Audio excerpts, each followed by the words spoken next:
Tengo entendido, posiblemente malentendido, porque de papas no entiendo mucho, que el papa, el número 12 de la historia, que se llamaba Ponciano el hombre, Ujú. a cada cual con su cruz, Yo me callo en ese que sentido. acabó sus días exiliado en las minas de sal de Cerdeña, Ujú. es un sitio muy chungo, que a lo mejor da para una historia pagana. Ah, Era en el año 235. Y ya entonces el 12 cargaba con su cruz. 12 sí. apóstoles, 12 tribus, 12 puertas de Jerusalén. Y sin embargo, pues a veces el 12 también anuncia el fin de un ciclo. Sí, Hoy, sí, el sí. nuestro. Sí, sí. Y fíjate, Santi, cómo sin comerlo ni beberlo hemos llegado al episodio 12 y aquí estamos, una vez más, Santiago Nieto y Karina Argente para daros la bienvenida a Palabras Paganas, el episodio uno final de un ciclo, la docena.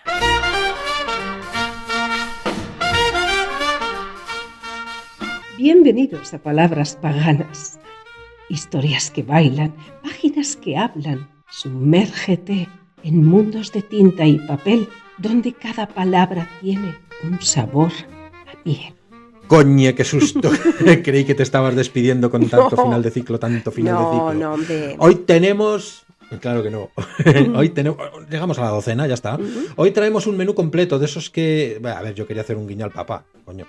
Que tenemos papa nuevo. Que decía que hoy traemos un menú completo, de esos que uno se guisa y uno se come con gusto, porque este episodio, Juan Palomo, yo me lo guiso, yo me lo como, leeremos por fin El fantasma de ¿Sí? Stupin. ¡Uy, qué bien! Coño, es que se ha hecho de rogar el fantasmita, ¿eh? Qué ganitas tengo yo de saber. Pues bueno, que sepas que pone los pelos Ujú. de punta. Y a mí ya sabes que aún más me los pone de punta sabiendo que está basado en un hecho real, que son cosas Ya, que no solo han pasado por la imaginación de una persona, sino que han sido hechos. ya, pero como el hambre de historias no se sacia con un solo plato, hoy recuperamos también a un actor consagrado, nada más y nada menos que Mas Hope, con 3 cuentos cortos cargados de símbolo y fatalidad: la muerte, la gran serpiente y la trampa. Un viaje por los límites del relato fantástico o del alma humana. Yo misma os los Mm. narraré, como siempre, con mucho respeto y pasión. Estoy Ujú. segurísimo. Oye, me ha molado lo del respeto y la Claro. pasión. Me quedo con la pasión, ¿eh? Prefiero la pasión. Así que, bueno, pues acomodaos, encended una vela, cerrad la puerta o abridla si os atrevéis. A mí me daría yuyu. Seguro que va a chirriar porque lo que viene a continuación es de los que no se olvidan, de lo que no se olvida. Pues así, sin más, en este fin de ciclo, la docena, empezamos a paganear con El fantasma de Stupin, de Santiago Nieto. San Petersburgo, 25 de julio de 1938. Me llamo Mikhail Sergei Volkov y es solo y exclusivamente por mis miedos por lo que me considero un tipo valiente. Jamás he sentido tanto pavor como aquel día de mi infancia en Nietuovo, cerca de San Petersburgo, en el que Stupin, el carnicero del pueblo, estranguló al sacerdote después de levantarse de su féretro. Así como lo oís, después de levantarse de su féretro. Siento verdadero frío cuando recuerdo lo sucedido o cuando algo me lo hace recordar. Además de oficiar de monaguillo y ayudar al padre Dmitri Korovin en la iglesia, cantaba en el coro. Recuerdo con una claridad inusitada aquellos días de mi niñez. Entre mis muchas tareas como ayudante del sacerdote estaba la de acompañar al padre Dmitri Korovin cuando había que velar a los muertos. Casi siempre eran los familiares de los finados los que velaban los cadáveres, pero cuando se trataba de hombres solos, como el carnicero se llamaba Stepan Stupin Majasnikov, solo el cura y yo, o solo yo, éramos quienes velábamos al muerto antes del funeral.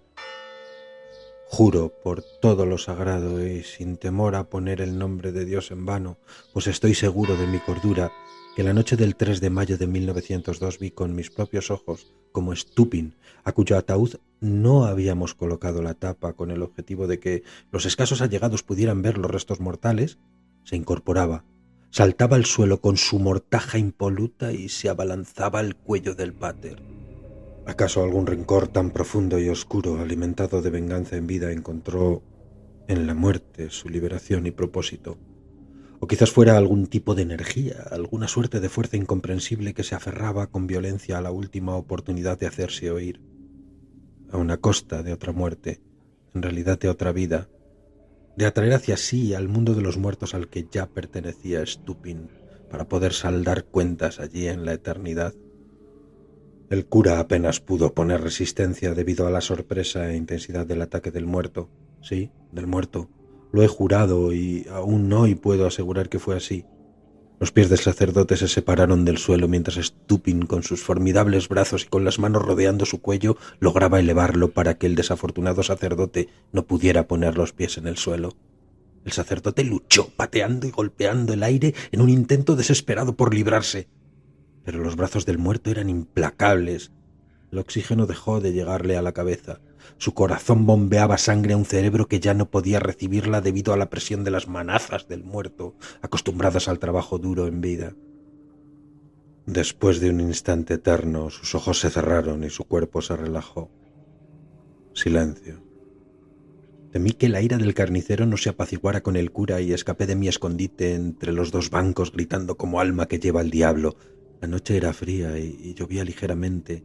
La luna creciente acentuaba la penumbra fuera. Algunos campesinos que regresaban a sus casas escucharon mis gritos y se acercaron a socorrerme. ¡El muerto! ¡El muerto se ha levantado y ha matado al padre! ¿Qué dices, mocoso? No bromes con esas cosas. ¡Le ha ahogado! El muerto le ha ahogado. El carnicero se ha levantado. Necesitaba gritarlo para saber que no había sido solo una pesadilla, que no me había quedado dormido. Verbalizando por medio de los gritos invocaba la realidad, que lo extraordinario del hecho presenciado me había hurtado. Pero todo fue inútil, nadie me creía. Aunque los campesinos, extrañados por la intensidad de mis gritos, empezaban a dudar si lo que decía podría ser cierto. Tratando de confirmar mi locura, penetraron con precaución en la iglesia, encontrando al sacerdote en el suelo con los ojos abiertos, mirando más allá del transepto y al hombre del ataúd dentro del mismo. Por suerte, las autoridades dijeron que mi fuerza no bastaba para causar aquella muerte tan violenta, que mis brazos de niño no se correspondían con las marcas dejadas en el cuello del cura. Aún así, todos me observaban sin comprender que fue Stupin quien había saltado de su ataúd para hacerlo. Lo vi, yo lo vi. Todos trataron de encontrar un vínculo de odio en el pasado de Stupin, el carnicero, y el del cura, para justificarla sin razón. Pero ni siquiera la policía de San Petersburgo logró desvelar el misterio de la muerte del padre Dmitri Korovin. Hasta el día de hoy, en el que regreso a Nietuovo, sé que sus habitantes siguen viviendo bajo la sombra de Stupin, temerosos de su ira y de su violencia. También de haber averiguado de aquella horrible manera que la muerte no es en realidad lo que pone fin a todo. Mis padres, campesinos pobres, me enviaron a San Petersburgo con mi tío Sergei, un comerciante exitoso y acaudalado gracias a un próspero negocio de exportación de madera. Mi tío invirtió una fortuna en mi educación, en el Liceo Imperial, un gimnasium de la Universidad de San Petersburgo, donde logré terminar mis estudios en la carrera de Derecho y convertirme en jurisconsulto. Comencé a trabajar en la ciudad y mi tío me confió gran parte de las funciones de su negocio. Como único heredero me convertí en el responsable. Mis padres habían fallecido algunos años después de mi marcha de Nietuovo. El carruaje me dejó en la plaza. El templo, rodeado de espesos abedules cubiertos de nieve, se presentaba blanquísimo, limpio e inmaculado. Hasta los iconos de su interior parecían remozados. Todo lucía muy nuevo, iluminado por la fría luz del invierno reflejada en la nieve virgen, como si la aldea, entre sus techos de madera y calles nevadas, hubiera intentado así con la luz ahuyentar a todos los fantasmas que yo aún temía pudieran habitar, como ya lo hicieron en mi infancia en las calles de Nietuovo. «Alexei Dmitrievich, pensé que ya no estaría aquí», dije al encontrarme con el viejo molinero vecino de mis padres. Estaba en el umbral de la puerta de su casa, un pequeño edificio adosado al molino al lado del arroyo. «Aún no soy tan viejo, joven Sergei», respondió con una risa amarga reconociéndome. «Sigo moliendo grano. Eso sí, ahora lo hago para el partido». La familia de Alexei Dmitrievich Kuznetsov, hijo de Dmitri Ivanovich Kuznetsov, había sido vecina de mis padres toda la vida, como antes lo habían sido varias generaciones de nuestros antepasados. «¿Por qué, Alexei Dmitrievich?», rompí el silencio. «¿Por qué no has formado una familia y te has quedado con ella en el molino como tus padres?» «En el molino me he quedado», dijo. Su rostro reflejaba tristeza y resignación. Me refería a una familia, junto a una familia como tus padres en el molino. Era un lugar con vida, un hogar, añadí evocando mi infancia. Eso sobre lo que preguntas. Aún titubeó como pensando si era lo correcto o no hablar de ello. Eso es una historia que pesa más que los sacos de harina. Comenzó a narrar con voz temblorosa. Todo empezó con el padre Corobin. Él fue el culpable, el artífice de mi soledad. Asentí y guardé silencio. No quería interrumpir lo que a todas luces parecía una posible revelación. El padre Corobin, con su lengua venenosa, dijo, escupiendo sus dos últimas palabras, extendió mentiras sobre mí a Anastasia Pavlovna. Ella era la mujer con la que había soñado construir una familia. Mi amada. Habló sobre mí y sobre mis padres de una manera terrible. Deshonró mi nombre y el de mi familia contando aquellas cosas. Suspiró profundamente antes de seguir. Se sentó en una vieja silla de espadaña en el entarimado de madera que hacía las veces de porche a la entrada de la casa. Anastasia se alejó sin darme una razón y sin que yo lograse comprender los motivos. Eso fue justo antes de que me enviaran fuera, ¿verdad? Alexei no me escuchó y siguió hablando.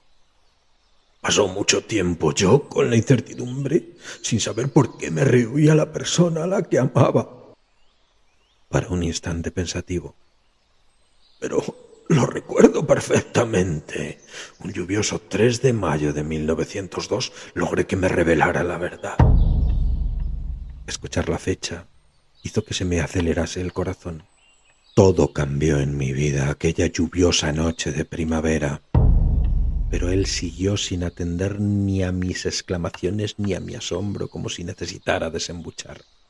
Anastasia me confesó que el padre Corobin le había contado horrendas mentiras sobre mi pasado y el de mi familia. ¡Pasado! ¡Ja!, exclamó para sí con un deje de sarcasmo y una carcajada sorda. Yo que entonces era un joven que no había vivido tanto como para tener pasado del que hablar. Asentí con la cabeza comprendiendo lo que había sufrido, lo que aún sufría. No quería interrumpir la narración de lo sucedido. Le desaconsejó la boda y amenazó con que no la casaría. Ella se rindió, dijo levantándose con la voz llena de cólera y prosiguió tras una pausa algo más calmado. Enfurecido corrí al atardecer hacia la iglesia. Me escondí en la penumbra del templo, esperando que el cura y tú, sí, el niño de mis vecinos, os durmierais tras velar al carnicero. Entonces saqué su cadáver del féretro, lo escondí entre los iconos de una de las capillas laterales y me metí yo en él. Casi me duermo con la quietud de la iglesia. Pero, ¿cómo pudiste? Él seguía sin escucharme. Se detuvo un momento, su mirada fija en el vacío. Me mostré ante ti, dijo con una intensidad que me hizo temblar. Un niño inocente al que no podrían culpar de haber matado al cura. Me incorporé en el ataúd como una sombra, haciendo lo posible para que me vieras en tu vigilia. El resto es lo que de verdad viste y lo que siempre has pensado que soñaste. Descarté los sueños muy pronto, le dije con un susurro descorazonado, vacío por dentro tras conocer la verdad. Después, cuando saliste corriendo, solo coloqué de nuevo el cadáver de Stepan Stupin Majasnikov en su lugar y escapé por la sacristía. Pronunció el nombre del carnicero completo, como para oficializar el hecho. Su confesión terminó en un suspiro muy hondo, muy pesado. Revelaba la desesperanza y la verdad que parecía pesar tanto como los sacos de harina y grano que cada vez le costaba más mover. Alexei Dmitrievich permaneció allí en su molino, más liviano tras despojarse de su carga, pero sin esperar ningún tipo de redención mientras me encaminaba a la vieja casa de mis padres. Las nubes se abrieron un instante dejando un hueco para que Dios introdujera su mano en forma de haz de luz. La modesta vivienda se llenó de sol y entonces no me pareció tan vieja, tan antigua, tan cargada de pasado.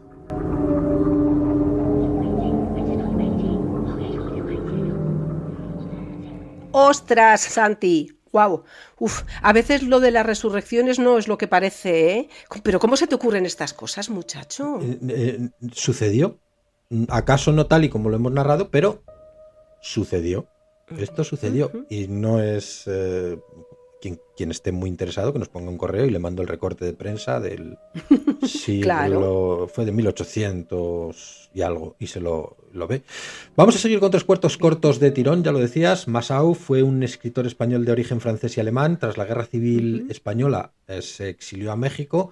Es el país donde tomó la nacionalidad y en el que vivió hasta su muerte, por cierto.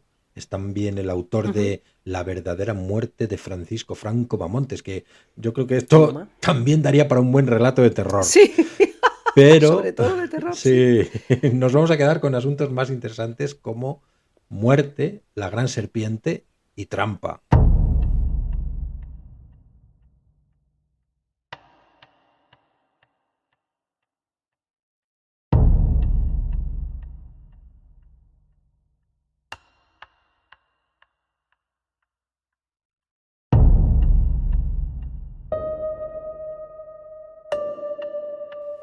Muerte. La ventana se abre sobre los tejados y chimeneas. La buhardilla es estrecha, el menaje pobre, alegre, gustoso. La mujer juega con su marido, ríe, se desliza, le quiebra. El hombre la acerca, la busca impaciente.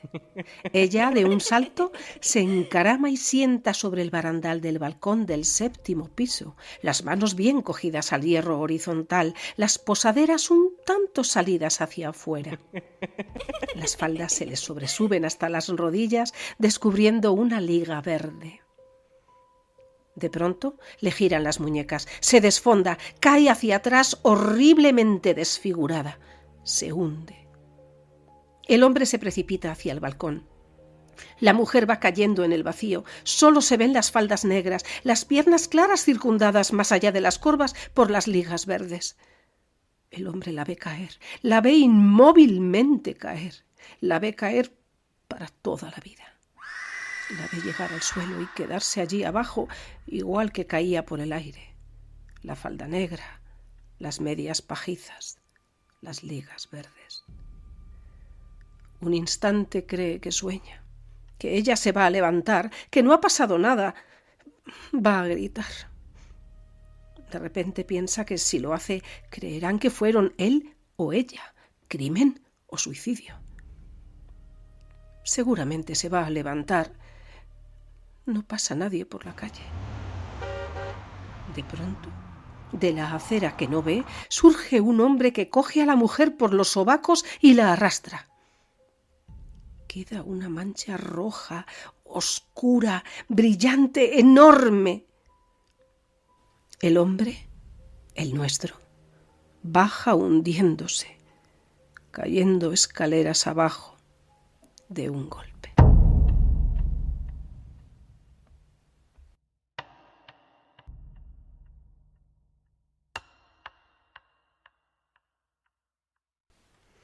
La gran serpiente. Voló la torcaz. Disparé. Cayó como una piedra negra. Mi perro fue a recogerla entre breñales. Reapareció jadeando, arrastrándose, gruñendo. Tiraba de algo largo, oscuro, que principiaba. El animal retrocedía con esfuerzo, ganando poco terreno. Fui hacia él. La tarde era hermosa y se estaba cayendo. Los verdes y los amarillos formaban todas las combinaciones del otoño. La tierra, friable y barrosa con reflejos bermejones, se abría en surcos rodeada de boscajes. Suaves colinas, alguna nube en la lontananza. El perro se cansaba. De pronto le relevaron grandes cilindros, enormes tornos de madera alquitranada que giraban lentamente enroscando la serpiente alrededor de su ancho centro. Era la gran serpiente del mundo, la gran solitaria. La iban sacando poco a poco, ya no ofrecía resistencia. Se dejaba enrollar alrededor de aquel cabestrante de madera que giraba a una velocidad idéntica y suave. Cuando el enorme carrete negro no pudo admitir más serpiente, pusieron otro y continuaron. Se bastaban 2 obreros con las manos negras. El perro, tumbado a mis pies, miraba con asombro, las orejas levantadas, la mirada fija. Era la gran anguila de la tierra. Le había cogido la cola por casualidad.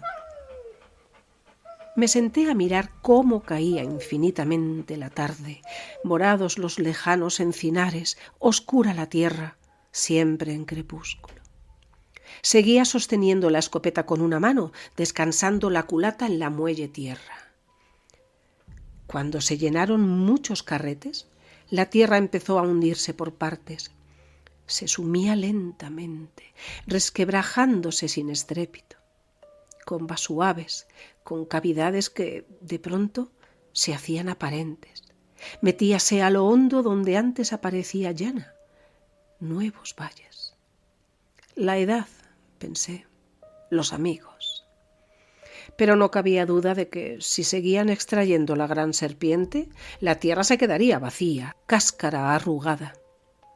Apunté con cuidado a los 2 obreros. Disparé. El último torno empezó a desovillarse con gran lentitud. Cayó la noche. La tierra empezó de nuevo a respirar.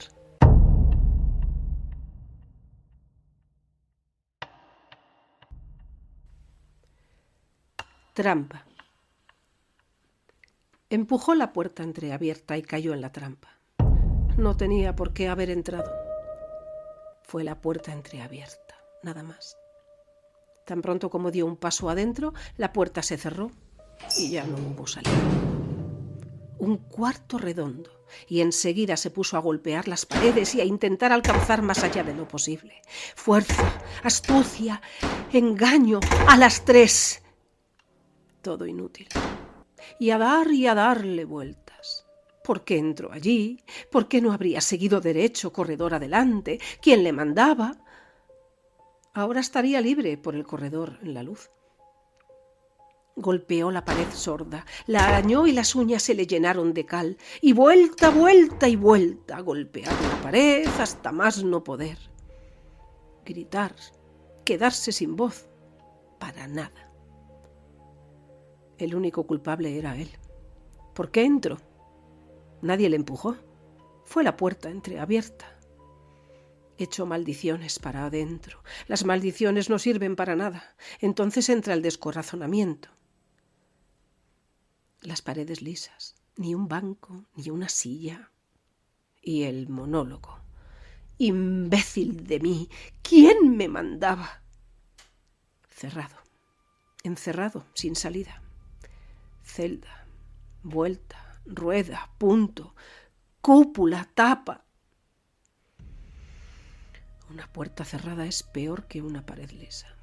No hay nada peor que caer en una trampa. No en una celda, sino en una trampa. Ser uno el escogido, por idiota. ¿Quién me mandaba empujar y entrar por aquella puerta? Mi camino era el pasillo. Todo el problema está en que las cosas solo se hacen una vez, solo se pueden hacer una vez.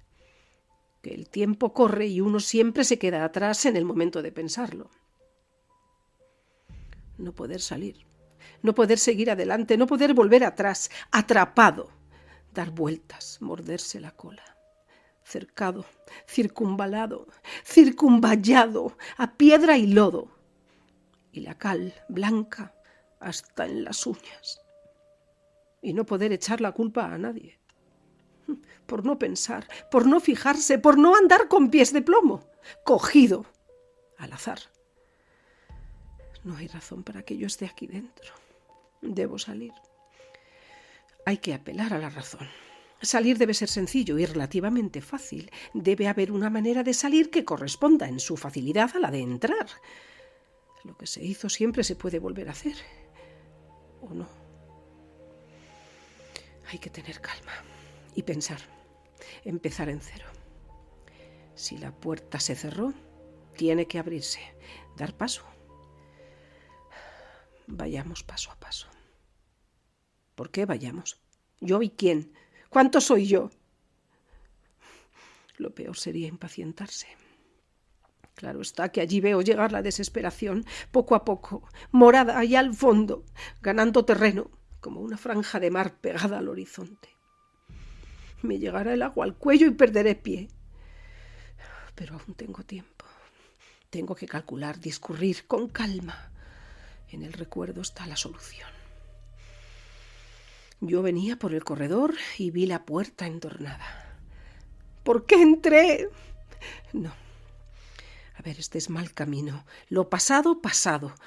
Lo malo es que no hay donde sentarse. Cuidado con las equivocaciones y contar con los dedos, primero, segundo, etc. Bien, he aquí el orden. ¿Pero para qué sirve si he caído en una trampa? Lo primero, no perder la compostura. Afeitarse todas las mañanas. Estoy cercado, sin salida. Pero ante todo no desesperar, ante ver los inconvenientes y suputar con los dedos, no echar la culpa a nadie. Si por lo menos hubiese donde sentarse, siempre se puede uno sentar en el suelo, pero si se sienta uno en el suelo todo está perdido. Hay que tocar la pared con los nudillos, ver a qué suena. Sorda, como era de esperar. Mudo muro de tierra lleno sin hueso. Que no llegue la cólera. Alto a la sinrazón. Empiezan los pies y suben roscándose. Estoy encerrado sin que nada lo justifique. Nadie lo podía prever. ¿Por qué entré? Cuidado con mi sangre. La sangre no atiende a razones. Y lo que importa aquí es la razón. La razón de la trampa. Nadie lo podía prever, más que yo. Entonces, ¿hay que creer en Dios solo cuando se cae en una trampa? No dejar una flor sana. Despachurrarlo todo, porque no hay derecho.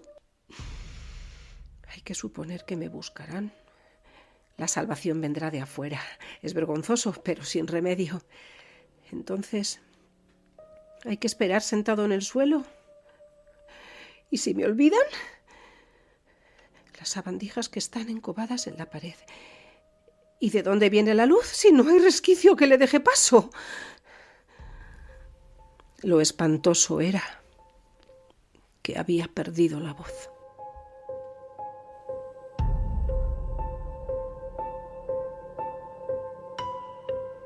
Va. Bueno, si habéis llegado hasta aquí, ya sois parte de esta tribu de palabras y de sombras. Os agradecemos de corazón que nos acompañéis episodio tras episodio en este viaje pagano, ¿verdad, Santi? Paganísimo. Yo también agradezco, pero más aún si nos dejáis un mensaje, ya lo sabéis, un comentario, una señal, nos viene de maravilla. Sabemos de vosotros y nos ayuda. En Spotify, en iVoox, en YouTube, queremos leeros, saber quiénes sois, qué os remueve, qué queréis que contemos, porque al final Aquelarre Sonoro lo hacemos entre todos. Eso es. Pues yo me despido hasta el próximo conjuro. Lo dicho, os esperamos cada viernes a las 6. Si queréis que cambiemos de hora, la cambiamos. Dejarnos mensaje, dejarnos un like, un me gusta, compartid siempre que podáis. Y os esperamos en el, como dice Karina, próximo Aquelarre Sonoro. Palabras Paganas te despide por el momento, con letras que vibran y voces que inspiran. Nos vemos pronto en este ritual literario.